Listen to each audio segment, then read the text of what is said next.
Bem, nós estamos de volta com o Segurança Jurídica Brasil aqui no canal Viver Brasil, tendo a oportunidade de falar um pouco mais sobre essas questões de criança, de adolescente, sobretudo de adoção, processo de adoção, as possibilidades, os casos que existem aí disponíveis para a gente conversar sobre e, obviamente, discutir, aprender e informar. Nós estamos tendo o privilégio de conversar com o Ellerson Eduardo da Silva Correia, que é defensor da criança e do adolescente em Belo Horizonte, especialista em defesa jurisdicional dos direitos da criança e do adolescente. Atuação e caminhada que ele vem fazendo desde 1999. E, obviamente, com muito sucesso e com boas respostas, com bons reconhecimentos do trabalho que é feito. Clara Castanho é uma atriz que está nos holofotes aí gerais desde alguns dias atrás. É uma atriz de menos de 22, 23 anos, muito nova, que passou por um problema específico. Ela foi estuprada e teve a gestação, acabou concluindo a gestação. Eu li a mensagem que ela fez no Instagram. Não é uma mensagem simples, é uma mensagem muito dura. Você vê que ela estava ali se posicionando para algo que mexeu com ela. E não foi uma mexidinha, uma picada de uma formiga. Foi um negócio muito bravo que mexeu com a cabeça dela, com o coração dela, desestruturou a menina e ela achou algum caminho. Que é questionável, que pode ser julgado, que pode ser pensado assim por um ou por outro. As pessoas podem ter as suas interpretações, mas a partir do momento que começa a ser um julgamento ou ser estão crucificando a menina em praça pública por conta dessa atitude dela e que deve ter sido de muito sofrimento para ela. Uma situação como essa, em que um jornalista faz essa denúncia de algo que é muito privado, que é de fato secreto, vamos falar assim, a repercussão que se tem na cabeça da pessoa que foi a que fez a doação. Eu te pergunto para você falar um pouco sobre isso. As pessoas estão se perguntando, obviamente, em casa, estão discutindo sobre esse tema. Você, como um defensor desta área, como é que você enxerga um caso como esse? Não só o fato do jornalista ter divulgado, mas a circunstância que a atriz, que a Clara se encontra hoje. Como é que você enxerga essa situação? E, obviamente, da criança, que também existe. O que acontece aí? Eu enxergo primeiro como uma revitimização dessa atriz, porque ela é uma mulher vítima de violência sexual, né, um estupro. Ela, como qualquer mulher, tem a proteção da lei. O Estatuto da Criança e do Adolescente, ele estabelece lá que a gestante, né, ou a mãe, antes ou após o nascimento da criança, ela tem o direito de manifestar a intenção de encaminhar o que a gente chama de entrega voluntária à criança para adoção. Se ela manifesta antes, ela vai manifestar lá para o profissional de saúde e para a assistente social que está acompanhando o pré-natal dela.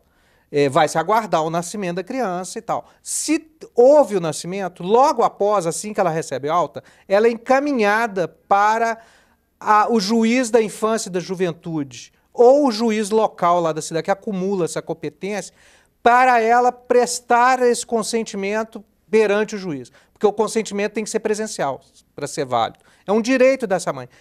Ela nem precisa falar para o juiz qual é o motivo, ela não tem que falar que ela sofreu uma violência ou ela não tem que justificar para o juiz. Simplesmente ela manifesta a intenção, é um direito dela, é garantido a ela o sigilo e a privacidade. Ela não é obrigada a revelar quem é o pai da criança.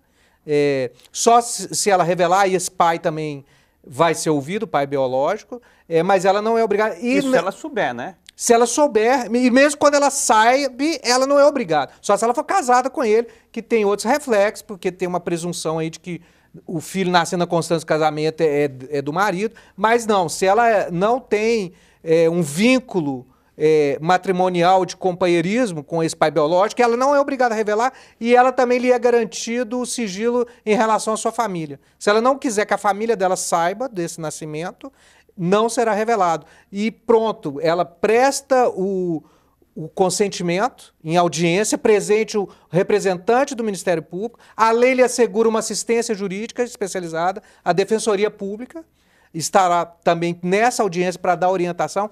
Antes da audiência é assegurada a ela uma orientação pela equipe interprofissional do judiciário, uma psicóloga, uma assistente social judicial vão prestar os esclarecimentos a ela, quais são os reflexos desse consentimento. Ela tem 10 dias após esse consentimento para se retratar, ela ainda pode voltar atrás, dentro de 10 dias. Após esse prazo, o bebê, então, será encaminhado para o que a gente chama de fila de adoção. Ele vai ser encaminhado por uma pessoa cadastrada, um casal cadastrado para a adoção. E pronto, não haverá nenhuma menção à origem dessa criança, esse processo é sigiloso, ficará arquivado, só esse filho que terá o direito, posteriormente, de investigar a sua verdade biológica, a gente chama, a sua origem. Ele poderá ter acesso a esse processo futuramente e também assegurada a ele a assistência jurídica da Defensoria Pública para ter acesso a esse processo e investigar a sua verdade biológica. No caso da atriz, o que ocorreu foi um crime, né? Porque... Como é que o jornalista, como é que a pessoa ficou sabendo dessa informação? Por onde que ele pode ter ficado sabendo? O que eu fiquei sabendo através da imprensa. Parece que uma enfermeira lá do hospital, que atendeu na época, vazou isso para ele. Eu não sei se ela é a fonte. Inclusive, essa enfermeira também vai estar sendo objeto de investigação policial. Ele também, porque eles cometeram o crime, eles vão responder pelo crime de difamação. Além disso, se for um hospital público, ela vai responder num processo administrativo disciplinar, né? E, além disso, por ser enfermeira, não sei se é enfermeira ou técnica de enfermagem, ela quebrou uma regra ética da profissão dela, que é o sigilo profissional. Ela quebrou o sigilo, e isso é crime. Também é um crime dolo específico, né?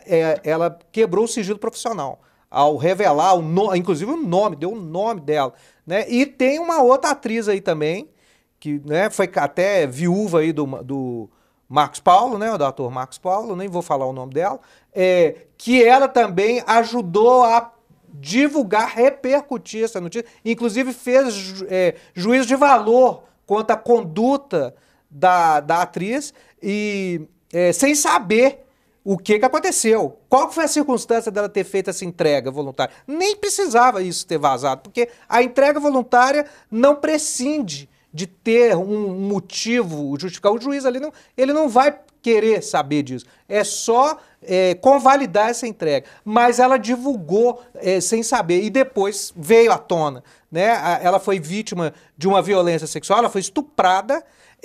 A gente não sabe, não temos detalhes, por que ela não fez o aborto, porque ela estaria amparada pelo que prevê o nosso Código Penal, na hipótese do aborto legal, ela poderia fazer o aborto na rede de saúde pública e não fez. A gente não sabe, aí não sabe os motivos. Se houve um problema de prazo ou se ela não conseguiu acesso, aí não vamos entrar nesse mérito. Ela optou por, ao terminar a gravidez, não ficar com o fruto da violência. Isso é compreensível. Ela, num ato assim, eu acho de grande força, uma mulher de grande força e valor, ela optou por encaminhar, fazer a entrega voluntária para adoção. Ela recebeu orientação, como prevê a lei, orientação interprofissional de psicólogos, de assistente social da maternidade, certamente. Ela foi encaminhada a um juiz da infância e prestou e manifestou o consentimento para a entrega legal perante esse juiz. Ou seja, o ato dela está totalmente acobertado de legalidade e regularidade. Ela foi muito racional perante o problema que ela tinha passado. Certamente, para ela ter uma escolha dessa, foi muito doído, porque a pessoa estava fazendo essa doação de algo que estava dentro dela. Por mais que fosse por uma razão muito ruim, um estupro, por exemplo, uma pessoa que agrediu ela fisicamente, que agrediu ela em todos os aspectos, a decisão dela não foi uma decisão fácil, foi uma decisão muito dura, de tomar essa decisão de entregar. E aí você cita agora uma outra situação que está aí, na ordem do dia, que é a questão de uma outra pessoa, de uma outra menina no sul do país, com 10 ou 11 anos de idade, que também foi estuprada e que estava gerando um feto ali. Nesse momento, tanto ela quanto a mãe decidem fazer o aborto e a juíza parece que toma a decisão contrária, tanto em relação à menina quanto em relação à mãe. Como é que fica essa situação? Esse caso aí é o que a gente chama de estupro de vulnerável, né? Porque parece que no Brasil e nos países latinos isso ainda não está interiorizado, né? Ela foi consensual, o menino era namoradinho dela. Só que a gente tem que entender, fazer sexo com pessoa, mesmo menino e menina, menor de 14 anos, é crime. Não pode fazer sexo com pessoa menor de 14 anos. Mas e duas pessoas de 12 anos? Mesmo As assim. duas pessoas estão cometendo um crime? Aí eu vou explicar. Elas estão cometendo o que a gente chama um ato infracional equiparado a um crime de estupro. No caso, o menino, ele parece que tem mais de 12 anos. Ele vai para a justiça especializada. Você está falando do sul, o caso do caso da menina do sul. Esse é um caso concreto? Concreto. O menino também é um menino de 12, 13 anos? 13 anos, parece. Ele vai responder por ato infracional equiparado a estupro na justiça da infância e juventude lá. Da cidade lá. E ela menos de 12 anos. O que o ECA fala? A criança... Porque, na verdade, toda eles são iguais. 12, 13 anos. A menina de 11 ECA, não. São iguais. Eu vou explicar a diferença. Para o ECA, toda pessoa de 0 a 12 anos é criança. Criança não comete ato infracional. O ato infracional, entre aspas, cometido por ela é encaminhado para o Conselho Tutelar. Ela não entra no judiciário. Nós não entramos. Eu, juiz, o defensor, juiz e promotor não entramos. O sistema de justiça não entra. Vai para o Conselho Tutelar, o Conselho Tutelar vai aplicar as medidas protetivas, entre elas previsto o acompanhamento psicológico e outros encaminhamentos para a rede. E ele, o menino? O problema é que ele tem acima de 12. Ele tem acima de 12. Então ele é considerado 12 anos e 1 minuto, já é até 18 anos, é adolescente. Entendi. Ele vai para a justiça especializada, mas também o juiz, óbvio, vai considerar o grau de formação dele, a característica do fato. É estupro? Porque foi sexo com a pessoa menor de 14 anos. Então deve aplicar uma medida branda para ele. Realmente é um estupro uma liberdade consensual. Se foram duas pessoas Sim, mas tiveram, é estupro. Tudo bem. Mesmo perante a lei. Mas dentro da realidade humana, são duas pessoas que tiveram relação. Sim, mas é estupro. Dentro da realidade humana, nós temos que interiorizar isso no Brasil, que é um país que tem um índice altíssimo de exploração sexual infantil, principalmente nas rodovias do país e nas cidades litorâneas. E isso tem que estar muito bem interiorizado. Sexo com menor de 14 anos é crime, é proibido e é estupro, porque o legislador quis assim. Ele mudou o Código Penal. Tem que ter um critério de idade. Tem que ter, e foi para a segurança desse público, que antigamente não tinha isso do Código Penal. Isso foi uma construção da jurisprudência, da atuação dos juristas, e aí houve uma alteração no Código Penal que criou esse tipo penal aí. Wellerson, nós falamos de dois casos bem específicos, que estão aí muito atuais, que é a questão da Clara Castanho e dessa menina lá do Sul. Vamos voltar aqui para a nossa realidade do dia a dia. Em relação ao processo de adoção, em relação às aflições que tem aqueles que querem adotar ou que já adotaram uma criança. O que é mais específico aí de problemas a partir do momento que você já adotou uma determinada criança? Quais são os principais movimentos aí que a Defensoria fica atenta e que também as pessoas que estão adotando têm que ficar atentas? Então, após a adoção são os mesmos problemas de uma família qualquer. De uma família qualquer. A criança não vem com manual de instrução. O seu filho biológico, ele é um indivíduo que tem as características dele. Mesma coisa o filho adotado. Você vai lidar, é seu filho. E a adoção, ela, como está na lei, ela é irrevogável. Saiu a certidão de adoção, não tem como arrepender mais não. É essa pergunta que eu ia te fazer. Por quê? Por uma razão simples também. Na cabeça das pessoas, na teoria, na cabeça e na realidade também, a pessoa tem lá o filho biológico, aquela que ela conviveu durante a formação e, obviamente, que ela passa a ter um afeto e uma relação específica com essa pessoa, com esse ser que está surgindo aí. E outra situação, a pessoa que adotou aquela criança com 3, com 4, com 5, com 15 anos, teoricamente, acredita que ela não teve, teoricamente não, no fato ela não teve aquela formação genética de muita identidade, mãe, família, não pai, acompanhou o crescimento não dessa acompanhou. criança. Essa pessoa, ela se acha algumas vezes no direito de devolver a criança? Não. A adoção é revogável. Não. Isso ela é irrevogável. Mas a pessoa muitas vezes acha no direito, é recorrente a devolução? Não é recorrente, mas acontece. Aí o que pode acontecer? Na Justiça da Infância e Juventude existe a ação mais severa que tem, que chama destituição do poder familiar, que é aplicada aos pais violadores do direito da criança. Isso o doutor José Honório falou aqui. O remédio será o quê? O Ministério Público, isso vai configurar uma conduta de abandono afetivo, que é uma das causas da destituição do poder familiar, é o abandono, os maus tratos, né? É uma das causas. As agressões, atos contrários à moral contra a criança, são as causas lá do Código Civil que fundamentam essa ação de destituição do poder familiar. O Ministério Público, como acusador público, ele é o dominus litis da destituição do poder familiar. Ele vai ingressar com essa ação. E, além disso, o que já conseguiram na jurisprudência, inclusive por atuação da Defensoria Pública do Rio, que começou com isso, eles podem responder por uma ação de danos morais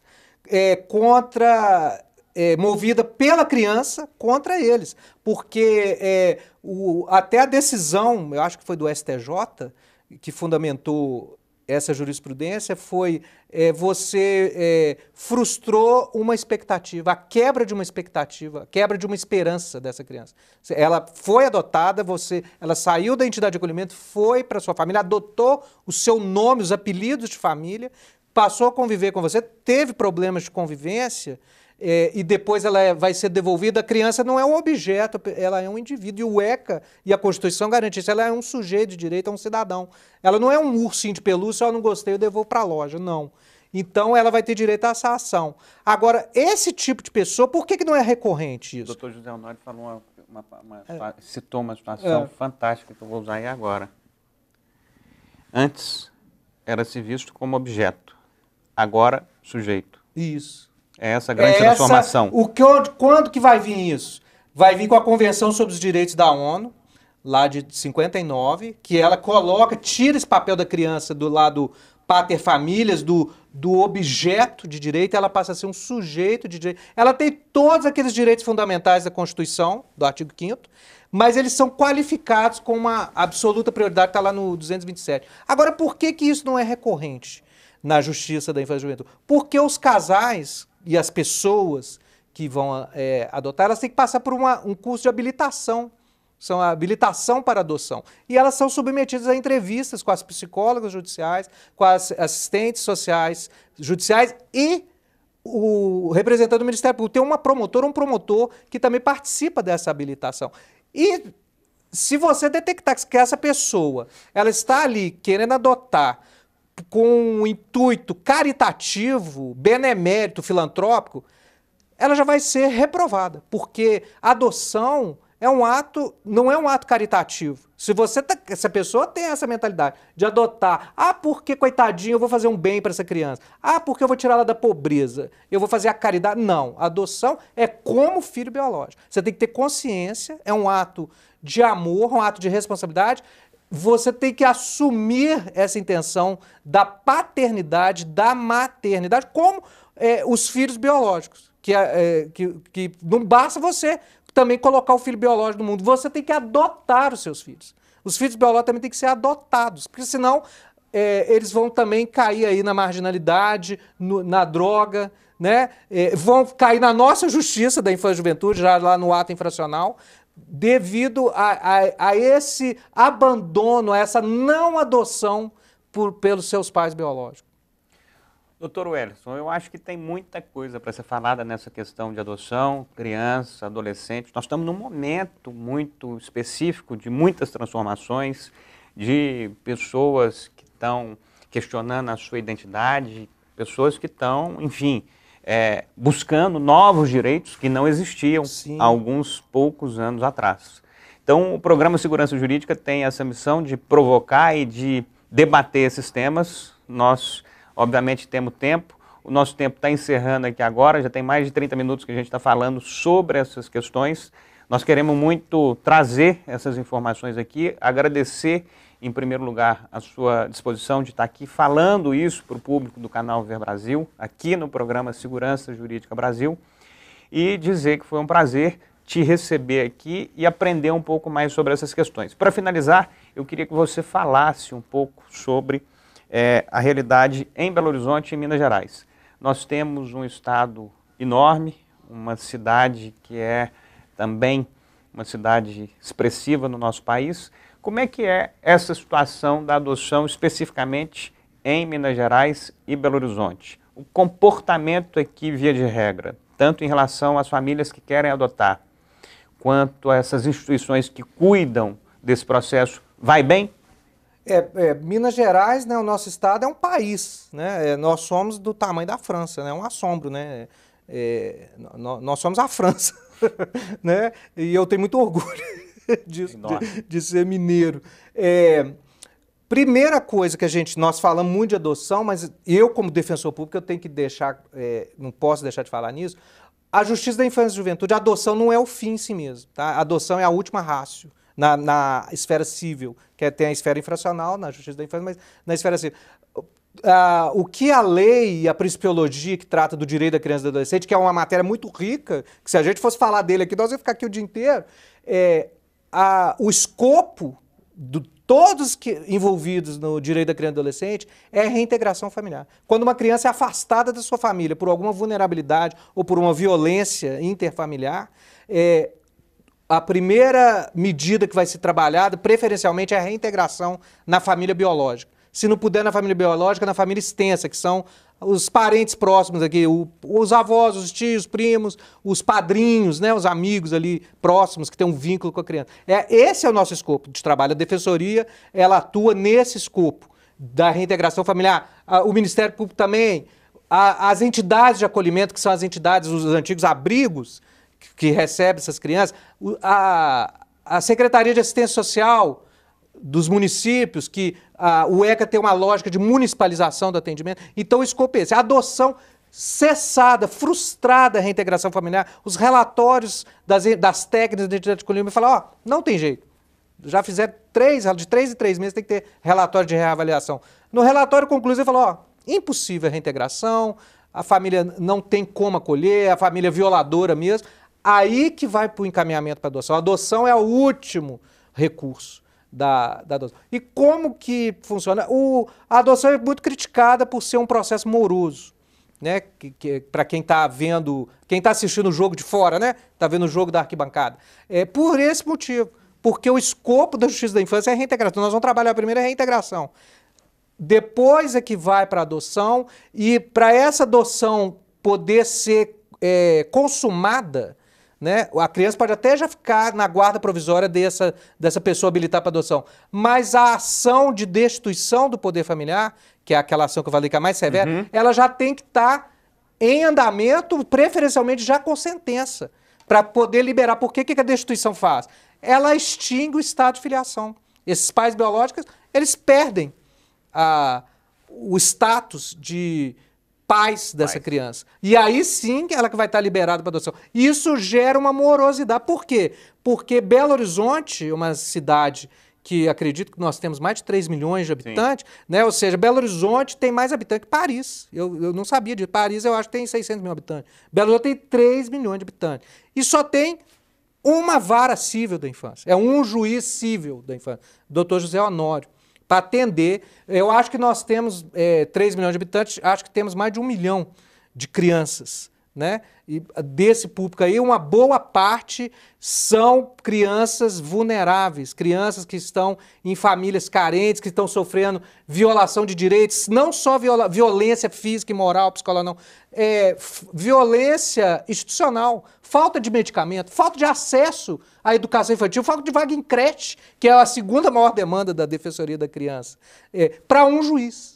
É um juiz só. Que cuida de tudo. Que cuida de tudo, Silvio. Então isso também vai causar uma morosidade. Essa é a dificuldade. Outra questão, em nível estadual. Belo Horizonte se dá o luxo, lógico, a capital, temos um juiz especializado. Ele é exclusivo para a infância. Silvio, tem os juízes especializados em infracionais na capital. Algumas cidades polo tem. A maioria das comarcas não. O juiz lá, ele acumula, geralmente, eu não sei porquê, é o juiz da primeira vara criminal que acumula infância. Eu não sei porque a infância tem a ver com crime, eu não sei por que isso, essa discriminação. É o juiz lá, se não é ele, vai ser o outro. Vai ser o juiz de família, vai ser... Ou seja, ele já tem uma carga de processo grande, ele ainda vai acumular ali e que ele vai tratar da maneira que ele puder ali.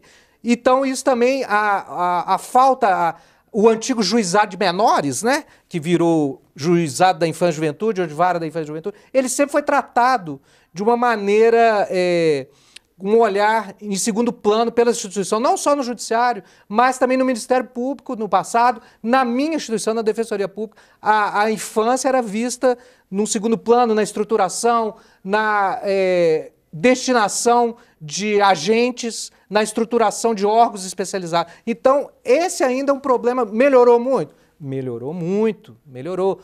A gente já tem defensorias especializadas no interior, nós já temos uma coordenadoria estadual dos direitos da criança dentro da defensoria, o judiciário criou uma COINJ, uma coordenadoria estadual dos juízes da infância, que ela coordena todos os juízes da infância e juventude, essa coordena. O Ministério Público tem o CAU, infância, tem uma estrutura também das suas promotorias no interior, tem promotorias regionais agora da infância e juventude. Estamos caminhando em nível estadual e talvez nós vamos superar essa deficiência. Esse é o grande entrave que eu vejo em nível estadual e municipal. Queria agradecer muito, meu caro Ellerson Eduardo da Silva Correia, defensor da criança e adolescente em Belo Horizonte, especialista em defesa jurisdicional dos direitos da criança e adolescente, que esteve conosco ao longo desse Segurança Jurídica Brasil. Vou fazer um registro aqui do Dr. José Honório, que figura simpática, que prazer ter tido ele aqui conosco. As pessoas ficaram realmente impactadas com a entrevista dele aqui, da mesma forma que eu tenho certeza que ficarão com a sua. Espero que sim. Muito obrigado pela presença conosco e agradeço a cada um de vocês que esteve acompanhando o Conexão, o Segurança Jurídica Brasil no canal Viver Brasil. Já estava com a cabeça lá no Conexão Empresarial. Muito obrigado, Ellerson. Muito obrigado a vocês que estiveram conosco. E a gente volta no próximo Segurança Jurídica Brasil, aqui no canal Viver Brasil.